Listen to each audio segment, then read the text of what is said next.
नमस्कार, मैं हूं संजय शर्मा। आप देख रहे हैं 4 PM न्यूज़ नेटवर्क। कुछ दिनों पहले पाकिस्तान के मुख्य चुनाव आयुक्त का एक वीडियो वायरल हुआ था। आदमी की अंतरात्मा कब किस रूप में कहां जग जाए कोई कह नहीं सकते। बिल्कुल रोते हुए रूंधे गले से पाकिस्तान के मुख्य चुनाव आयुक्त ने वो वीडियो जारी किया था और कहा था कि मैं स्वीकार करता हूं कि मैंने इन चुनावों में बहुत बेईमानी करी। मैंने गलत तरीके से लोगों के वोट डलवाए, हजारों लाखों वोट कैंसिल किए और हजारों लाखों वोट फर्जी पड़वाए। लेकिन मेरा खुदा, मेरा जमीर अब इस बात के लिए मुझे धिक्कार रहा है कि मैंने कितना बड़ा गुनाह किया था। और उन्होंने कहा कि मुझे इसके लिए फांसी होनी चाहिए। मेरे साथ साथ जो ब्यूरोक्रेट इस गंदे काम में जुड़े हुए थे उनको भी फांसी होनी चाहिए, उनको भी चौराहे पे लटका दिया जाए। मैं सच कहूं तो इतनी ईमानदारी भरी स्वीकारोक्ति मैंने बहुत कम सुनी है कि जब इंसान को अंदर से गिल्ट हो रही हो कि उसने गलत काम किया, उसने गुनाह किया और वो कह रहा हो कि उसको फांसी पर लटका दिया जाए। ऐसी बातें मैंने बहुत कम सुनी है। लेकिन भारत में जब चुनाव सिर पर है, ईवीएम को लेकर हर जगह चर्चा हो रही है। ईवीएम को लेकर देश दुनिया में सवाल खड़े हो रहे हैं कि भारत का लोकतंत्र कैसे बचेगा और कहां बचेगा अगर ईवीएम से चुनाव हो। ऐसे समय में जब सुप्रीम कोर्ट ने इलेक्टोरल बॉन्ड पर एक नोटिस जारी किया हो, स्टेट बैंक से कहा हो कि बताइए कि किस पार्टी ने कहा कितने पैसे बॉन्ड में खर्च किए, और स्टेट बैंक हैरानी की तरह बता दे कि हमारे पास रिकॉर्ड नहीं है, हमें बहुत टाइम चाहिए, जून तक का टाइम चाहिए। मतलब साफ है कि साहेब नहीं चाहते कि चुनाव में फंडिंग का लेखा जोखा देश के सामने आए कि किस पार्टी ने कितने रुपया, कितने हजार करोड़ रुपया किस पार्टी ने देशद्रोही लोगों से लिए, आतंकियों से लिए, धन कुबेरों से लिए। 11 मार्च को सुप्रीम कोर्ट में सुनवाई है। सुप्रीम कोर्ट में एक पीआईएल भी दाखिल की गई है कि स्टेट बैंक ऑफ इंडिया के खिलाफ कार्रवाई की जाए। ऐसे दौर में जब पूरा चुनाव आयुक्त संदेह के घेरे में है, आज अचानक चुनाव आयुक्त अरुण गोयल ने इस्तीफा दे दिया। कुछ दोनों पहले तक वो मुख्य चुनाव आयुक्त के साथ दौरे में थे। भारतीय प्रशासनिक सेवा से वीआरएस लिया था। पंजाब कैडर के 1985 बैच के आईएएस थे। वीआरएस लेने से पहले वो केंद्रीय भारी उद्योग मंत्रालय में सचिव के पद पर तैनात थे। जब वो चुनाव आयुक्त के तौर पर उनकी नियुक्ति को लेकर विवाद हुआ था, उनकी नियुक्ति को सुप्रीम कोर्ट में चुनौती दी गई थी। ऐसे में बड़ा सवाल यह है कि चुनाव आयोग में ऐसा क्या घट रहा है जिससे डर के कारण चुनाव आयुक्त ने इस्तीफा दे दिया। 2027 तक अभी उनका कार्यकाल था। ऐसे में क्या उनको संदेह हो रहा था, उनको शक हो रहा था, उनको क्या लग रहा था एक बहुत बड़ी साजिश रची जा रही है? ऐसे तमाम सवाल आज जनता के बीच में खड़े हो रहे हैं। चुनाव की घोषणा में 15 दिन बचे हैं। दूसरे मुख्य चुनाव आयुक्त अनूप पांडे रिटायर हो चुके हैं। एकमात्र मुख्य चुनाव आयुक्त राजीव कुमार बचे हैं। 15 दिन के अंदर, 10 दिन के अंदर चुनाव की घोषणा हो जाएगी और ऐसे में चुनाव आयुक्त भाग खड़े हुए कि ये ले अपनी लपट कमरिया, बहुत नाच नचाए हो। तो क्या वास्तव में नाच नचाया? क्या देश के साथ एक बहुत बड़ी साजिश हो रही थी? क्या आखिर में इस तरह अरुण गोयल का इस्तीफा क्या इंगित कर रहा है कि क्या भारत के चुनाव को कोई प्रभावित करना चाह रहा था? क्या भारत के चुनाव में कोई धांधली करना चाह रहा था? और अगर कोई करना चाह रहा था, वो कौन था? उसका चेहरा सामने आना चाहिए। भारत दुनिया का सबसे बड़ा लोकतांत्रिक देश है। उसके चुनाव में ठीक पहले, 10 दिन पहले अगर मुख्य चुनाव आयुक्त इस्तीफा देकर भाग खड़े होते हैं, इसका मतलब साफ है कि चुनाव आयोग में कुछ ना कुछ ऐसा घट रहा है जो देश के सामने आने पर बहुत हंगामा होता। अरुण गोयल ने खतरे को पहले से भाप लिया, क्योंकि उनको पता था कि सुप्रीम कोर्ट के चंद्रचूड़ साहब के जो तेवर हैं, जो इलेक्टोरल बॉन्ड पे फैसले आए हैं, अगर इस तरह का धांधली का कोई फैसला आ गया तो पाकिस्तान के चुनाव आयोग की तरह उनका हाल हो सकता है। लिहाजा वो इस्तीफा देकर भाग खड़े हुए। बड़ा सवाल यह है कि अब क्या प्रधानमंत्री मोदी इसकी जिम्मेदारी लेंगे? क्या भारतीय जनता पार्टी इसकी जिम्मेदारी लेगी? क्योंकि जब चुनाव आयोग के चयन को लेकर सुप्रीम कोर्ट ने फैसला दिया तो संसद में अध्यादेश लाकर उस फैसले को पलटा गया। यानी प्रधानमंत्री, उनका एक मंत्री और विपक्ष के नेता, 3 लोग चयन करेंगे कि कौन मुख्य चुनाव आयुक्त होगा। जब 2 उनके आदमी होंगे तो जाहिर है वही चुनाव आयुक्त बनेंगे जो गांधी जी के 3 बंदरों की तरह काम करे, जिसको कुछ दिखाई ना पड़े, जिसको कुछ सुनाई ना पड़े और जो कुछ बोल ना सके। इससे पहले भी चुनाव आयोग इसी तरह की भूमिका का निर्वहन कर रहे हैं। तो आज इस विषय पर बातचीत करने के लिए मेरे साथ 2 बहुत खास मेहमान हैं। एक ऐसे वकील जो अपनी जान को जोखिम में डालकर पूरे देश में ईवीएम के खिलाफ जिन्होंने माहौल तैयार किया, जगह जगह जाकर कहा कि भारत लोकतांत्रिक देश है, लोकतंत्र में इस तरह की बेईमानी बर्दाश्त नहीं होनी चाहिए, ईवीएम को हटाना चाहिए। जगह जगह उनको परेशान किया गया, प्रताड़ित किया गया, लेकिन ये योद्धा की तरह लड़ते रहे। आज मेरे साथ है मोहम्मद प्राचा जी, महमूद प्राचा जी, और मेरे साथ चंडीगढ़ से जुड़ रहे हैं एक बहुत खास मेहमान, देश के वरिष्ठ पत्रकार, बहुत बेबाक बहादुर पत्रकार, उत्तर प्रदेश के कई बड़े अखबारों के संपादक रहे, इलेक्ट्रॉनिक मीडिया चैनल ग्रुप के समूह संपादक रहे, अजय शुक्ला जी। महमूद प्राचा साहब, पहले मैं आपके पास आना चाहता हूं। आपने आज आधी जंग तो इस रूप में जीती है क्योंकि आप जिस चुनाव आयोग पर सवाल खड़े हो कर रहे थे, आप कह रहे थे कि ये चुनाव आयोग निष्पक्ष नहीं है। आज अचानक जिस तरह चुनाव आयोग के इस्तीफा देकर भाग खड़े हुए, पूरे देश में सनसनी फैल गई। आपका क्या मानना है कि क्या कहानी है, ये क्यों इस्तीफा दिया, और आप अपनी लड़ाई से क्या इस लड़ाई को जोड़कर देखते हैं? देखिए, ये लड़ाई मैं बार-बार कह रहा हूँ, देश की जनता की है, देश के एक-एक नागरिक की है जो देश से प्रेम करते। हम लड़ाई में सिर्फ उस जनता का एक छोटा-सा सिपाही बन के नुमाइंदगी कर रहे हैं। ये बात हमें और हम और हमारे साथी, इस बात को हमेशा ध्यान में रखना चाहिए और ये जनता की और लोकतंत्र की बहुत बड़ी जीत है। अब हम लोग बार-बार बोल रहे थे कि जनता की अदालत सबसे बड़ी अदालत है, उससे डर के और संविधान से डर के सभी संस्थानों को काम करना चाहिए। आज ये उसकी बहुत बड़ी जीत है कि चुनाव आयोग के अंदर ऐसे एक व्यक्ति का दम घुटने लगा जिसको मोदी जी एक तरीके से अपना सबसे विश्वसनीय आदमी मान के लाए थे। तो अब तो मोदी जी और जो मोहन भागवत जी हैं और अमित शाह जी को ये परेशानी सबसे ज्यादा खा रही होगी कि किसको बनाए हम, जो अपना ज़मीर इस हद तक त्याग दे कि वो देश से गद्दारी करने के लिए तैयार हो जाए। वो एसबीआई के जो बोर्ड ऑफ डायरेक्टर्स हैं, जैसा अभी आपने अपने उसमें बताया, जिसको सुप्रीम कोर्ट ने संविधान के खिलाफ जाके एक अपराध बताया है, फिर भी वो आतंकवादियों के पैसे हैं, चाइना और पाकिस्तान की जासूसी एजेंसियों के पैसे हैं और या ड्रग के स्मगलर्स के पैसे हैं। उनको छुपाने का काम कर रहा है एसबीआई का जो बोर्ड ऑफ डायरेक्टर्स और चेयरमैन। या तो उतना ही बड़ा कोई जमीर फरोश ये ढूंढ पाए, ये उसकी तलाश जारी होगी अभी मोदी जी और मोहन भागवत जी और अमित शाह जी में। मुझे ऐसा लगता है कि मुझे जो मेरा अंदाजा ही है कि अमित शाह जी को मोदी जी अगला इलेक्शन बनाएंगे, वरना ये नैया उनकी पार नहीं हो पाएगी। ये बात भारत की जनता ने स्थापित कर दी है कि बड़े से बड़ा आदमी वो अपना ले आए, उसका भी जमीर जाग सकता है या उसको भी भारत के संविधान, कानून और देश की जनता के इकट्ठे होने से डर लग सकता है। जैसा कि अगर आप मेरा देखेंगे, मैंने पहले भी इंटरव्यू में ये कहा था कि एक एक वोट के साथ घपला और धांधली करने वाले इलेक्शन कमीशन के अधिकारियों को कम से कम 6 महीने की और ज्यादा से ज्यादा 2 साल तक की सजा है। और ईवीएम के माध्यम से एक दो नहीं, करोड़ों वोटों की धांधली होगी तो करोड़ों बार उन्हें 6 से लेके और 2 साल तक की, 6 महीने से लेके 2 साल तक की सजा होगी। वेरा वो आप वीडियो देख सकते हैं, मेरे ट्विटर हैंडल पे भी अभी मैंने शेयर किया। तो करोड़ों साल की जेल से डर के या कॉन्शियस जाग गई कि मैं इतना बड़ा अपराध देश के साथ नहीं कर सकता, मैं इसी देश का बाशिंदा हूं, तो इतना बड़ा जमीर फरोश तो ढूंढने के लिए मोदी जी को कोई अपना विश्वसनीय साथी अमित शाह जी जैसा गुजरात से ही ढूंढ के लाना पड़ेगा और कोई इतना बड़ा जमीर फरोश अब नहीं मिलेगा। और इससे सभी लोगों को ताकत मिलेगी। ईडी के लोग भी ध्यान से सुन लें, ये रास्ता है एक, देश की जनता आपको पुरस्कृत करेगी, आ रही है जनता, आपको उससे बड़े ओहदों पे रखेगी, ईडी के डायरेक्टर से, सीबीआई के डायरेक्टर से, मैं इनकम टैक्स के डायरेक्टर से और उनके जो चेयरमैन है सीबीडीटी के लोगों से, एनआईए के डायरेक्टर से ये रिक्वेस्ट कर रहा हूं देश की जनता के बिहाफ पे कि ये जो गोयल साहब ने किया है वो रास्ता इख्तियार करें।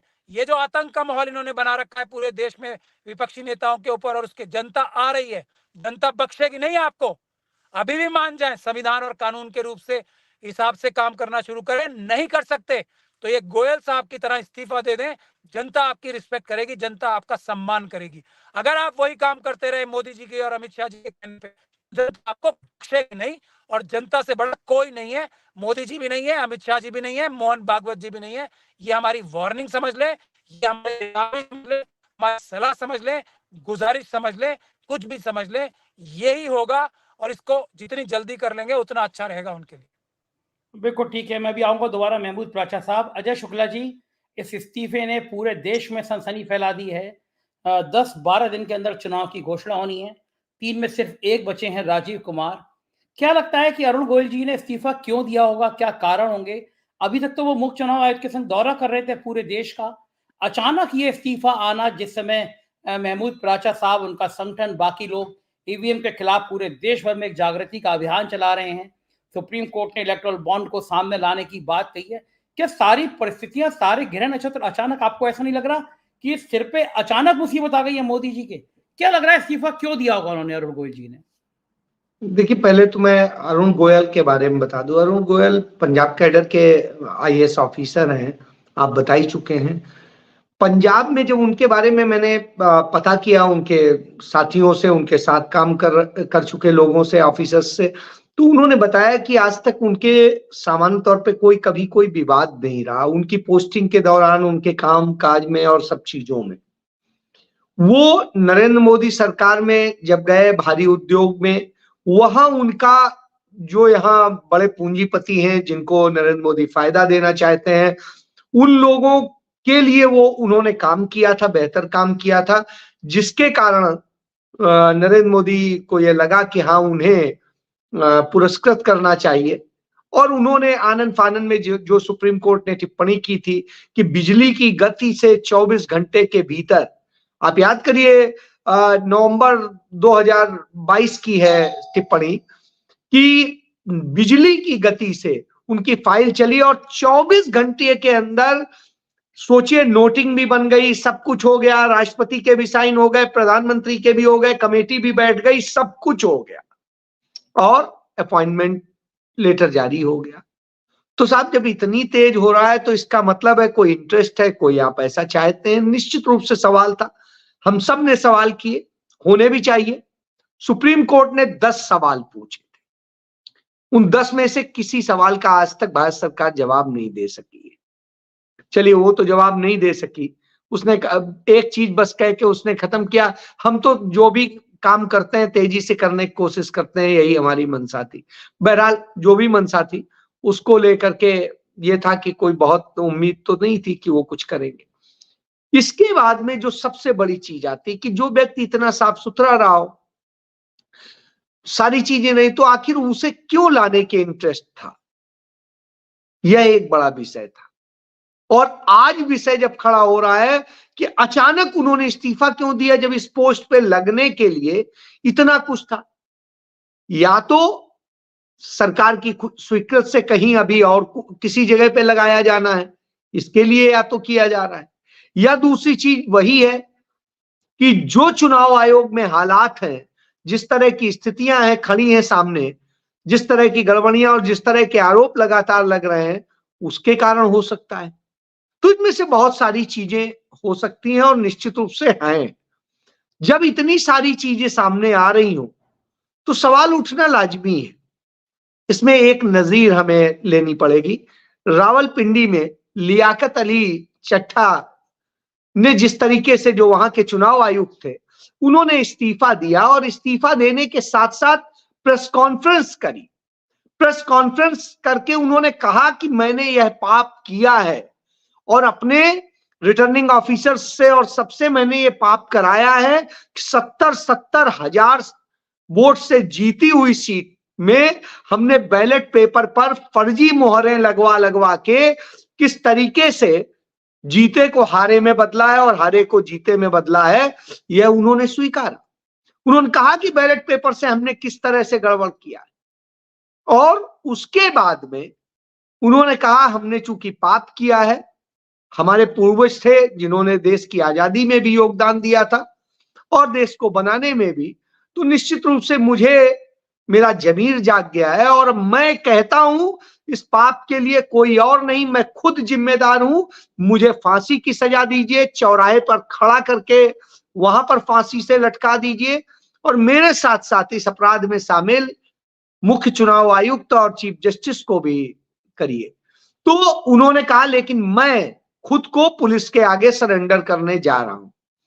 बहरहाल उन्होंने तो इतनी सारी बड़ी बात कही, यहां इतनी हिम्मत तो किसी में रही नहीं। हम आप दोनों लोग लगभग जानते हैं अनूप चंद पांडे को, डॉक्टर अनूप चंद पांडे को। एक अच्छे सज्जन व्यक्ति थे, मैं उनको कभी भी कटघरे में बहुत नहीं खड़ा करता हूं और मैंने उन्हें उत्तर प्रदेश में देखा है। उन दिनों वो सूचना विभाग के निदेशक हुआ करते थे जब मैं लखनऊ में पत्रकारिता करता था, तो मेरे उनके अच्छे संबंध रहे और चुनाव आयुक्त बनने के बाद भी अच्छे संपर्क रहे और लगभग रेगुलर हम संपर्क में भी थे, बात भी होती थी। वो शख्स एक बिल्कुल मतलब जिसे मैं कहूंगा कि मैं उन पर सवाल नहीं उठाता हूं, लेकिन इतना जरूर है मुझे यह था कि वो कम से कम कुछ मसलों में बोलेंगे। तो बोलने की हिम्मत मुझे लगता है तब भी नहीं थी, तो इस समय भी नहीं रही।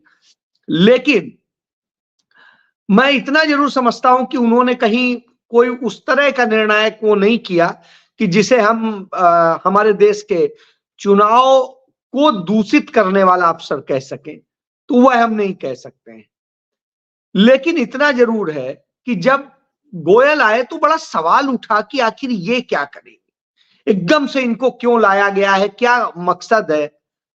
जब मकसद नहीं समझ में आया, आज उनके इस्तीफे का मकसद समझ में नहीं आ रहा है, लेकिन जब मुझे जानकारी मिली इसके बाद में जो जानकारी हमने जुटाई उसमें ये लगता है कि जिस तरह से चुनाव कराए जाने के लिए दबाव बन रहा था उसको लेकर के संभवतः कुछ ऐसी बातें हैं जो बातें उन्हें रास नहीं आ रही थी और यही वजह हो सकती है कि जिसके कारण से उन्होंने इस्तीफा दे दिया।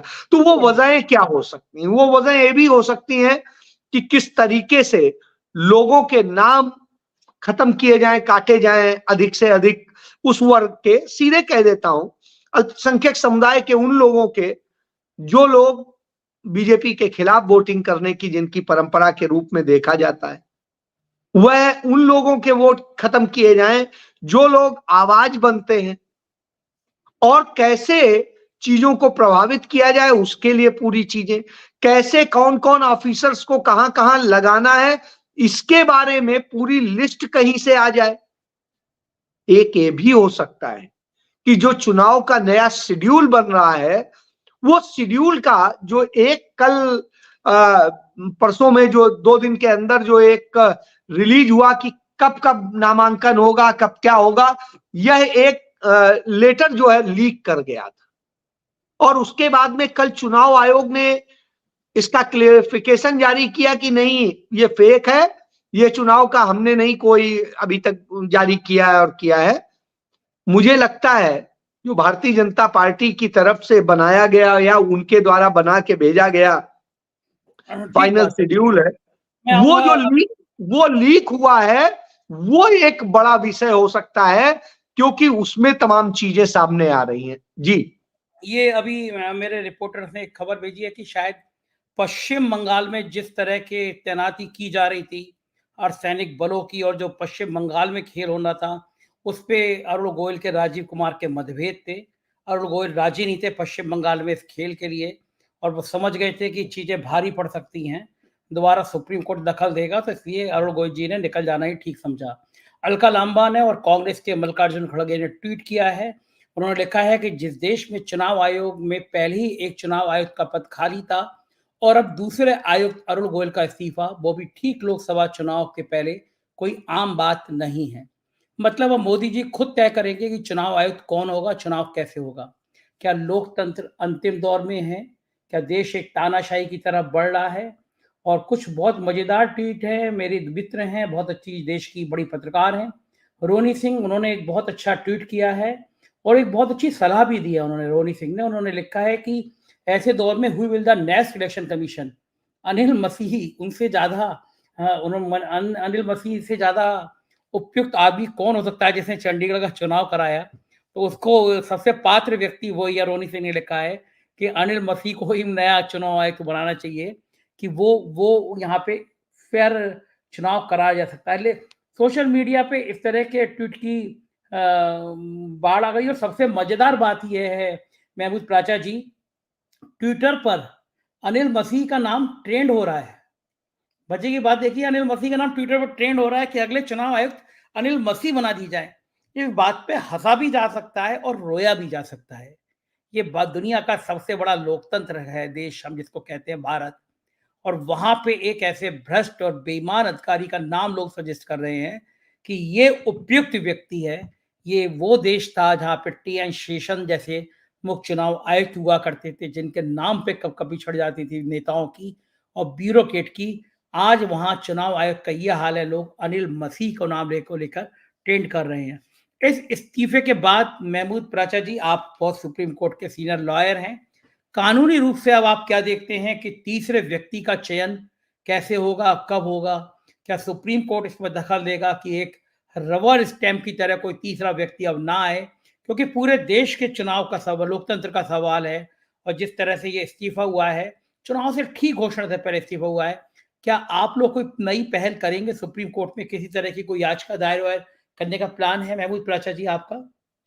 देखिए, मैं सुप्रीम कोर्ट के बाहर सुप्रीम कोर्ट को एक तरीके से मैंने आपके इंटरव्यू में बताया और सब जगह ये बात बता रहे हैं कि देश की जनता सुप्रीम कोर्ट की रक्षा के लिए बड़े बड़े प्रोटेस्ट कर रही है। और हम 11 तारीख को भी सुप्रीम कोर्ट के बाहर वकीलों की एक बड़ी प्रोटेस्ट करेंगे जब ये सुनवाई हो रही होगी, ताकि सुप्रीम कोर्ट को यह मालूम हो कि देश की जनता, जो देश की सबसे बड़ी अदालत है, उनके साथ खड़ी है और कोई भी किसी प्रकार के दबाव में आने की जरूरत नहीं है। ये हालात इस वक्त देश के हैं, तो पिटीशन डालने की जरूरत नहीं है। सुप्रीम कोर्ट को सुप्रीम पावर्स सुओ मोटो भी हैं।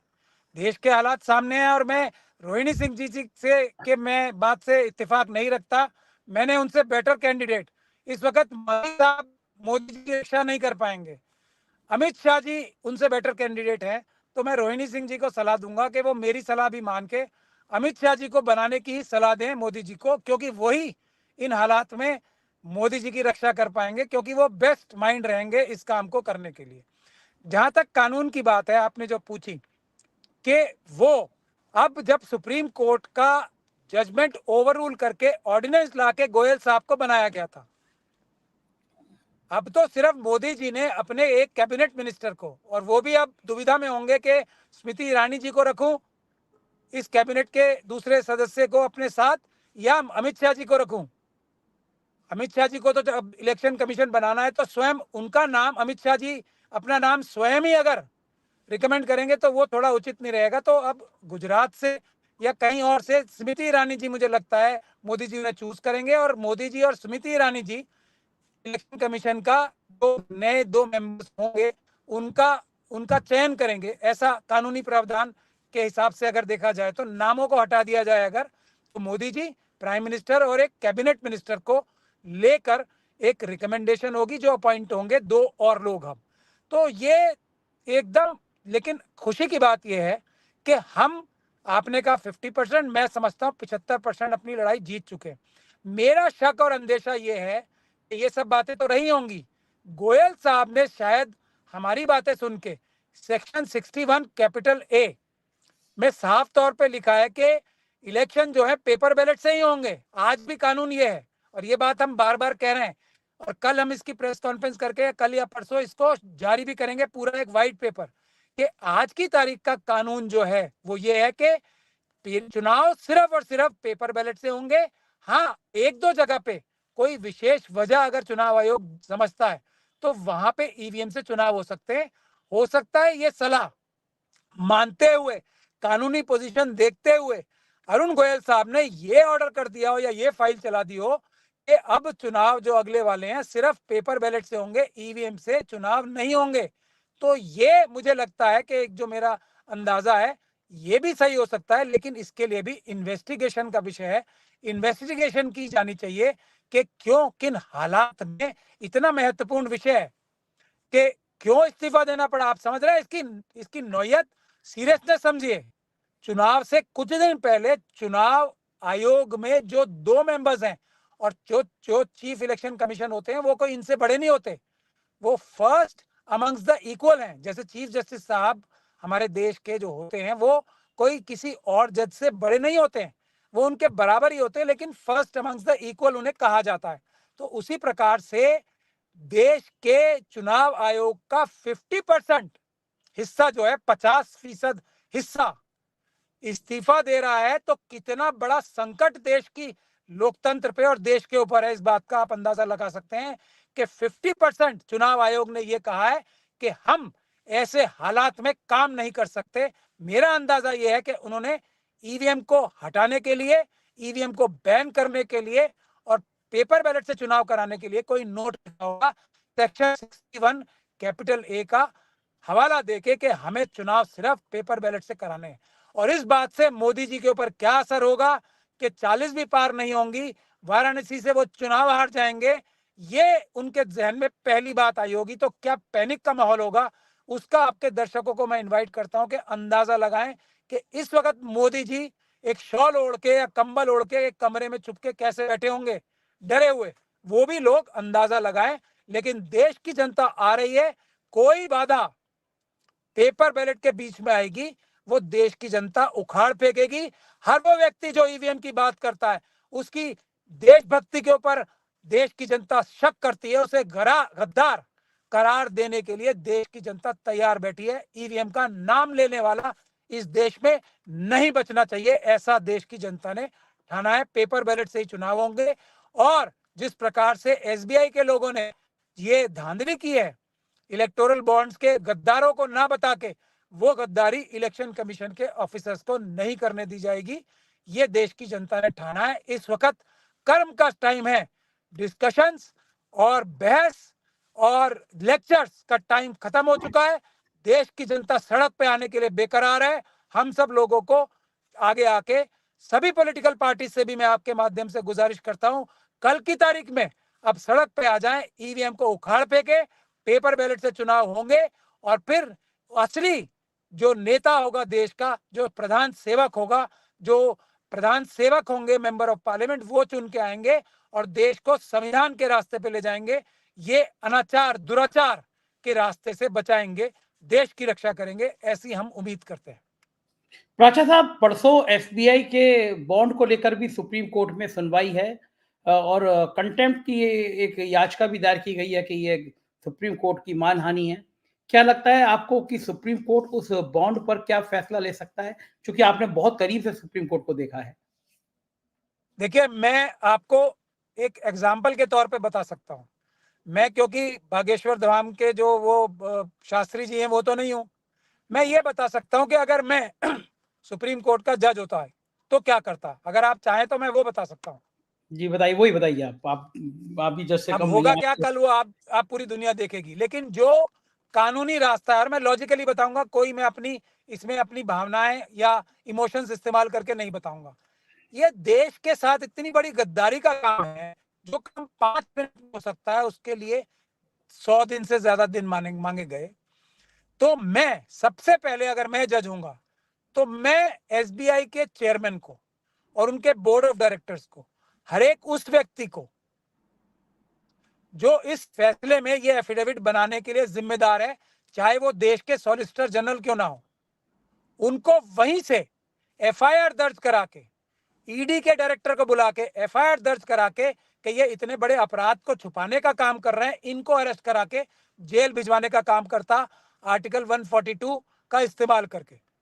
पहला काम। दूसरा काम, मैं एग्जीक्यूटिव डायरेक्टर या किसी भी एसबीआई के ऑफिसर को जो इस कंप्यूटर सिस्टम को चलाने वाला होता, उसको कोर्ट में तलब करता और उसको बिठाता अपने सामने कि ये रहा कंप्यूटर सिस्टम, इसमें जाओ आप और यहाँ ये रहा प्रिंटर, इसका प्रिंट आउट निकालो 5 मिनट में हमें दो।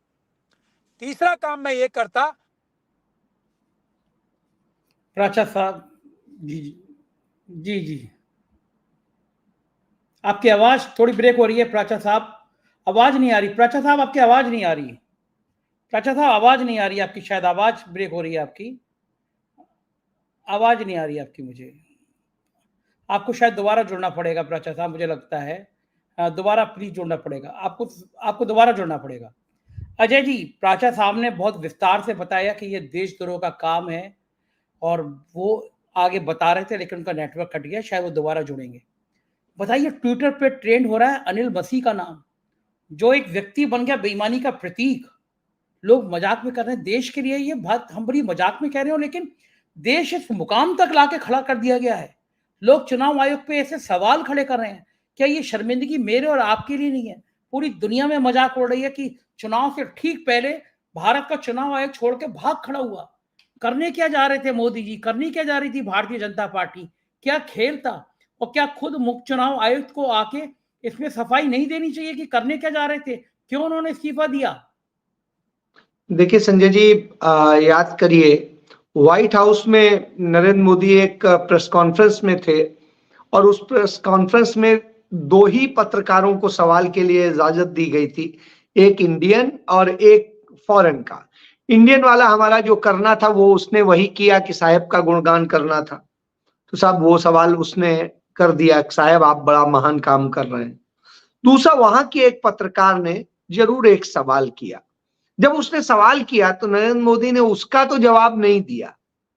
नरेंद्र मोदी घूम के बोले कि सभी जानते हैं कि हम मदर ऑफ डेमोक्रेसी हैं, और वहां से शुरू किया था। आज जब ये हालात हम देखते हैं चुनाव आयोग के, तो मदर ऑफ डेमोक्रेसी में हम ये देखते हैं कि जिसकी जिम्मेदारी है कि मदर ऑफ डेमोक्रेसी को बचाए, वही उस मदर के साथ में रेप कर रहा है, और रेप नहीं कर रहा है, गैंग रेप कर रहा है। तो निश्चित रूप से मां के साथ गैंग रेप करने वाले को क्या सजा देनी चाहिए, वो निश्चित रूप से सोचना चाहिए, और निश्चित रूप से उसके लिए जो भी दोषी हैं उन पर होना चाहिए। दूसरी चीज ये है कि जिस तरह के हालात हैं, आपने जो बात कही मैं उसी पे आ रहा हूं। क्यों ये शब्द क्यों उन्होंने ट्वीट किया? इसलिए किया क्योंकि मदर ऑफ डेमोक्रेसी से रेप हो रहा है, सरेआम हो रहा है, सरे बाजार हो रहा है। और जब यह हो रहा हो तो निश्चित रूप से तकलीफदेह स्थिति होती है। ऐसी स्थिति में व्यक्ति इसी तरह के सवाल उठाता है, यही मजाक करता है। यह मजाक नहीं है, यह हमारे माथे पर लिखा हुआ कलंक है कि हमारा चुनाव आयोग इतना गिरा हुआ हो गया। मैं रीढ़ विहीन भी नहीं कहता हूं, रीढ़ विहीन तो बहुत पहले हो गया, अब वो गिरा हुआ हो गया है कि जिससे आप उम्मीद नहीं कर सकते। हम पाकिस्तान को तमाम लानतें देते हैं, लेकिन उस पाकिस्तान के लियाकत ने जिस तरीके से खुल करके बोला और खुद को दोषी बताया, क्या हमारे यहां किसी की हिम्मत थी?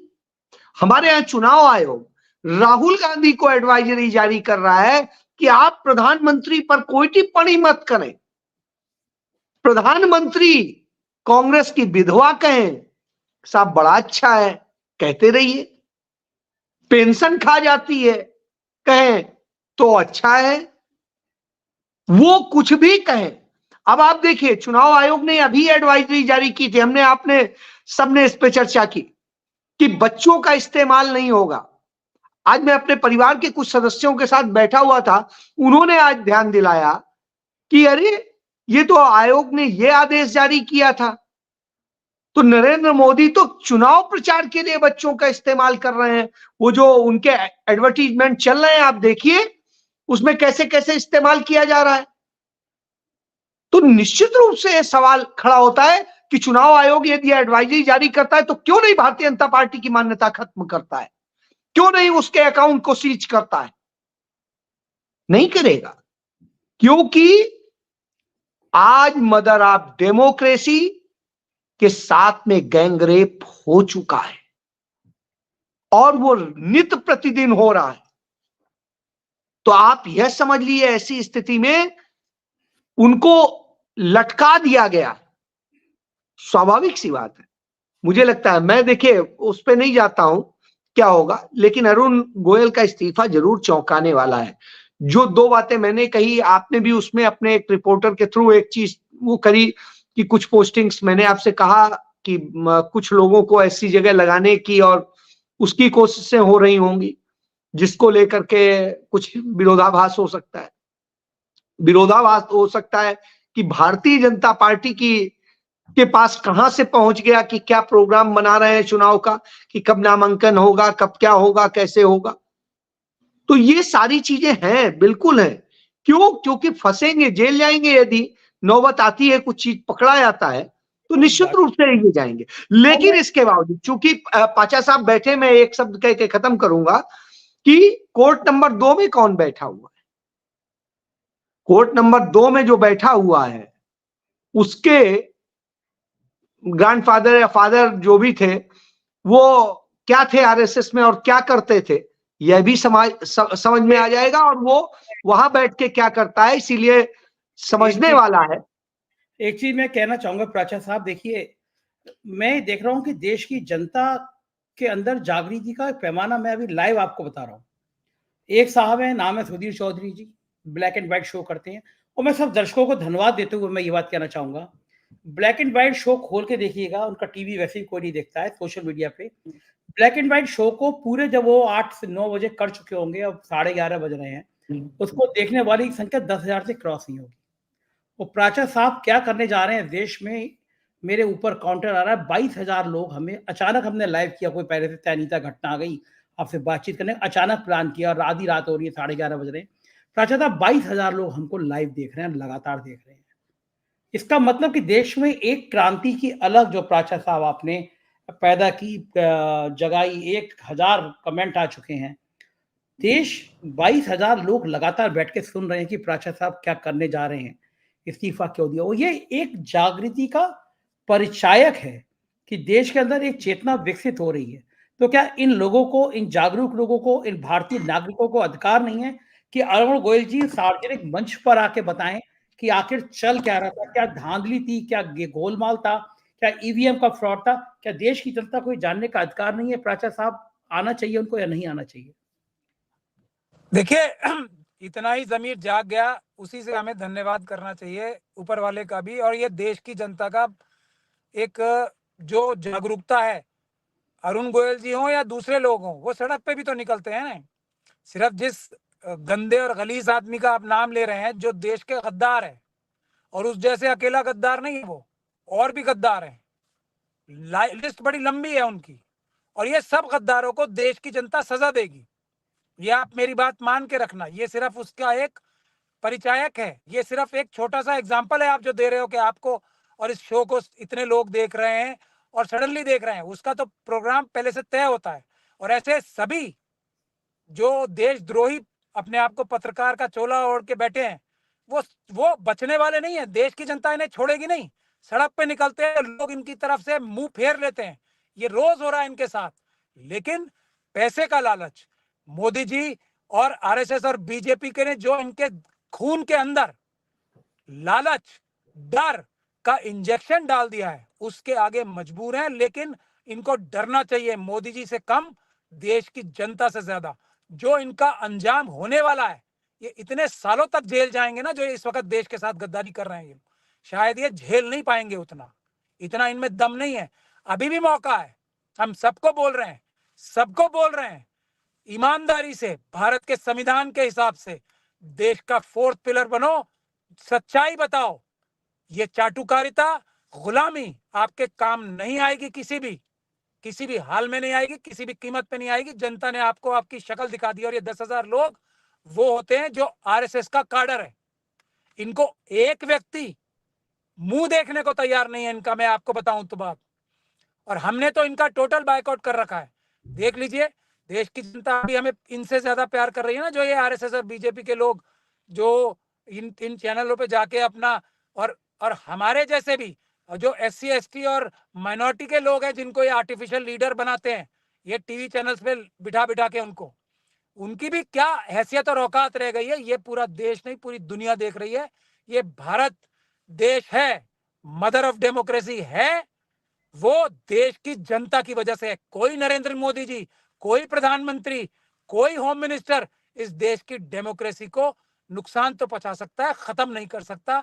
ये बात ध्यान में रख ले, पूरे आरएसएस के कैडर्स ध्यान में रख लें, पूरे देश का एक एक व्यक्ति खड़ा होके इन देशद्रोहियों को सजा देगा। लेकिन अभी मुद्दा यह है कि अभी हम सबको सड़कों पे आने के लिए तैयार हो जाना चाहिए और जो भी व्यक्ति ईवीएम का नाम लेता है उसको गद्दार घोषित कर देना चाहिए। यही देश की सबसे बड़ी जरूरत है। बाकी देश का चुनाव जैसा होगा, मैं ये नहीं कहता कि पेपर बैलेट से 100% निष्पक्ष चुनाव हो जाएगा, लेकिन पेपर बैलेट से चुनाव होगा। देश की जनता का असली जो नौकर होगा, नौकर नंबर 1 देश का प्रधानमंत्री बनेगा और वो डरेगा कि कल को मेरे साथ भी ये हो सकता है, तो मैं ईमानदारी से काम करूं। ये देश की जरूरत है इस वक्त। देश हमारा कगार पे है दुनिया की सबसे बड़ी ताकत बनने का। अगर आरएसएस और बीजेपी बीच में से हट जाएं तो दुनिया की कोई ताकत इस वक्त देश को नंबर 1 देश, चाइना और यूएस को बीट करके नंबर 1 इकोनॉमी बनने से कोई नहीं रोक सकता। सिर्फ आरएसएस और बीजेपी के लोग, अडानी अंबानी, हमारे और दुनिया की सबसे बड़ी ताकत देश को बनवाने के बीच में खड़े हैं।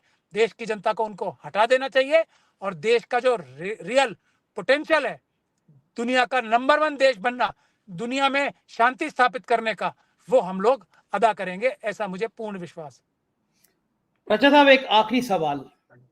कुछ लोग ये आशंका व्यक्त कर रहे हैं कि कहीं इसके पीछे साजिश चुनाव टालने की तो नहीं है। क्या चुनाव टल सकते हैं? क्योंकि अकेला चुनाव एक तो कराएगा नहीं, या आनन फानन में कल फिर कोई दूसरे नाम आ जाएंगे। क्या लग रहा है, लोगों का डर कहीं सही है या गलत है?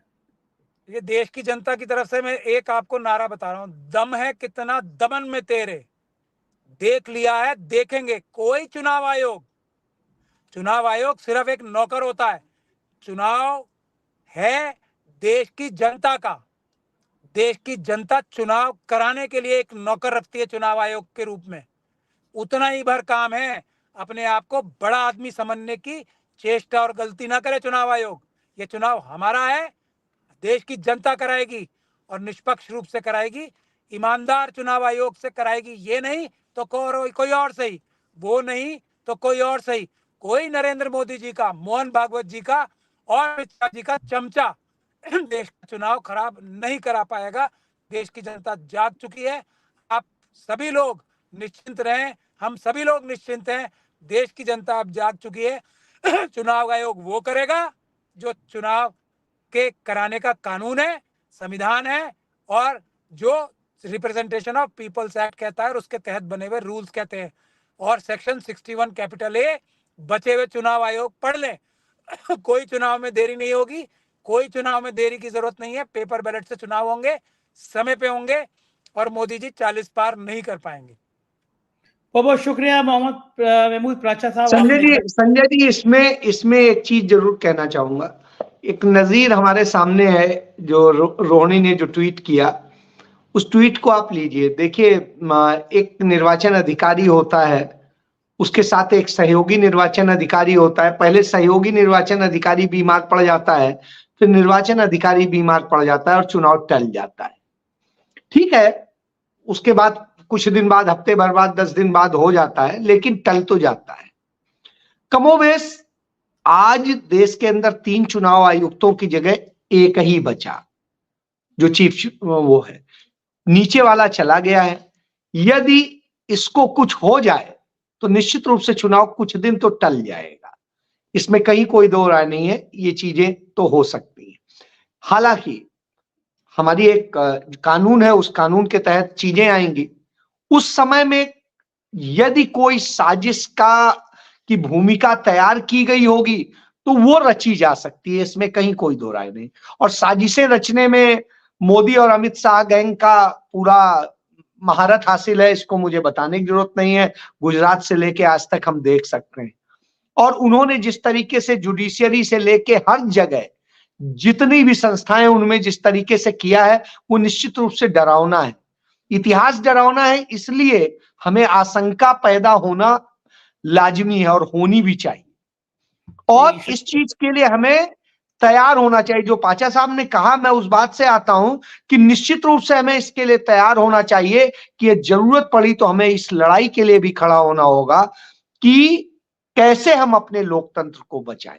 जी बिल्कुल ठीक बात है। बहुत बहुत शुक्रिया। प्राचा साहब कुछ कह रहे हैं? मैं बस ये आखिरी बात कहना चाहता हूँ कि रास्ता जो हमारे अभी भाई साहब ने पूछा वो ये है कि मोदी जी प्रधानमंत्री 5 साल के लिए हैं। 5 साल 1 दिन के लिए वो पिछले चुनाव से जो ईवीएम के माध्यम से उन्होंने जीता था, प्रधानमंत्री नहीं रहेंगे। देश की जनता उनसे इस्तीफा लेगी और उसके बाद नेशनल गवर्नमेंट बनेगी जिसके प्रधानमंत्री मोदी जी नहीं होंगे।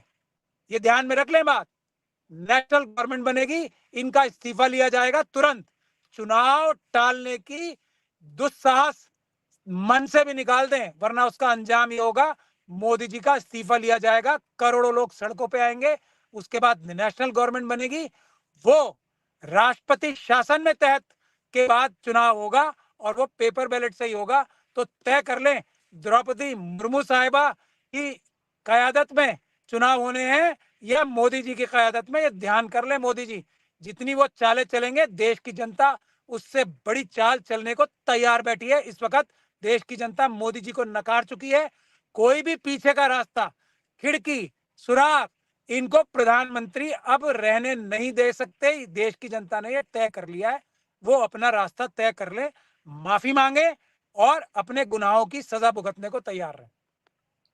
बहुत बहुत शुक्रिया महमूद प्राचा साहब। अजय जी, आपने इतनी रात को मुझे वक्त दिया, बातचीत की, बहुत बहुत आभार, शुक्रिया।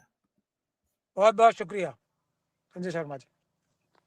आप देख रहे थे बातचीत और एक बड़ी घटना घटी तो मुझे लगा कि आप लोगों से संवाद करना चाहिए। और बात सही है कि चुनाव में जब 10-15 दिन का वक्त बचा है, अचानक चुनाव आयुक्त अगर इस तरह इस्तीफा दे देते हैं तो देश में एक डर, एक अनिश्चय का माहौल तो पैदा होता है, सवाल खड़े होते हैं। अरुण गोयल जी को बताना चाहिए कि क्या कारण थे, क्या परिस्थिति थी कि चुनाव कराने से 10 दिन पहले उन्होंने इस्तीफा दे दिया। मुझको यकीन है आपको ये परिचर्चा पसंद आई होगी। मुझे आपकी राय का इंतजार रहेगा। चैनल को ज्वाइन करना और सब्सक्राइब करना ना भूलें। बहुत बहुत शुक्रिया। Thank you.